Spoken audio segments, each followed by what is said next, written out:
वकील बहू। जनक पेशे से एक बहुत अच्छी वकील थी, लेकिन कहते हैं ना, बहू कितनी भी बड़ी तोप क्यों ना हो, सास के सामने तो भीगी बिल्ली ही होती है।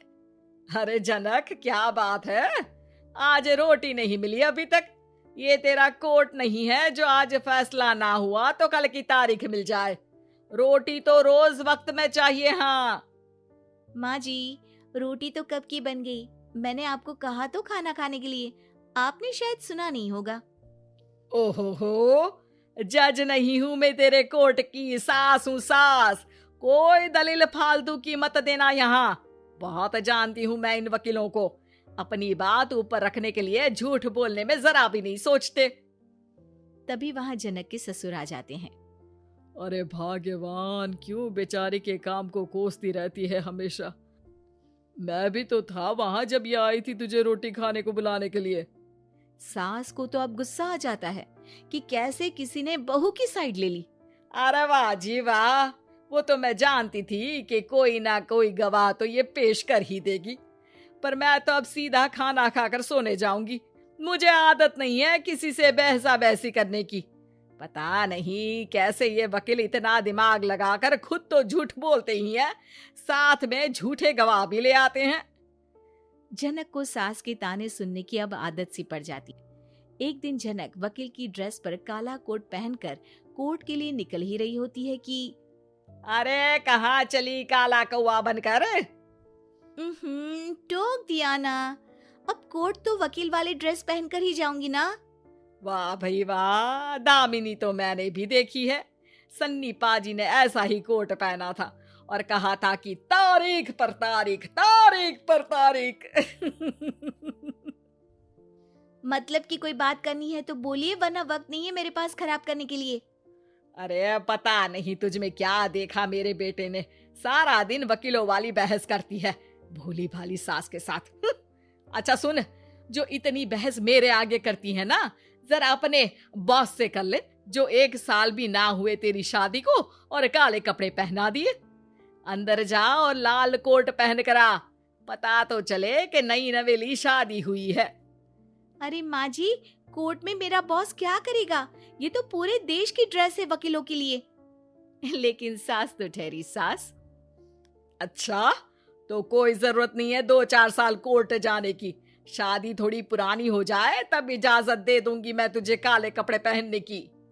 अब क्या था, मन मारकर जनक को लाल रंग का कोट पहनकर कोर्ट जाना पड़ता है। उसके जाने के बाद आहा, बढ़िया, ये पूरे देश की ड्रेस की बात करने वाली। अरे पहना दिया ना लाल कोट।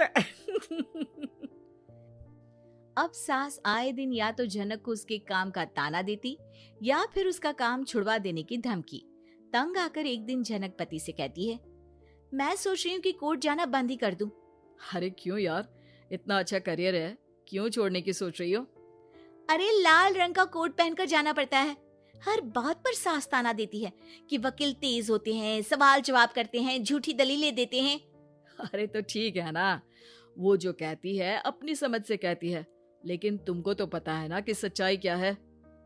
जनक को पति की बात से हौसला मिलता है कि तभी घर पर कुछ लोग आ जाते हैं।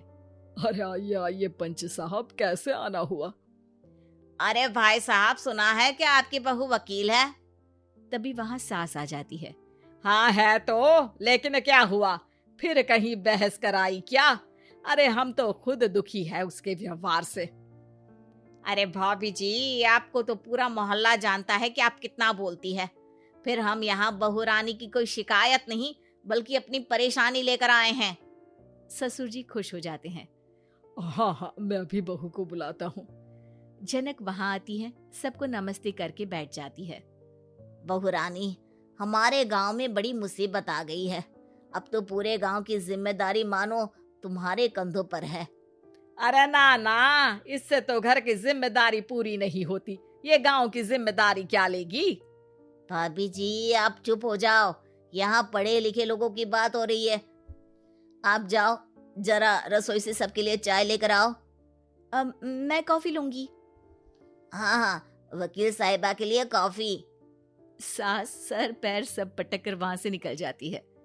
बहू, गांव में पानी नहीं आ रहा है, पड़ोसी राज्य ने हमारा पानी रोक रखा है।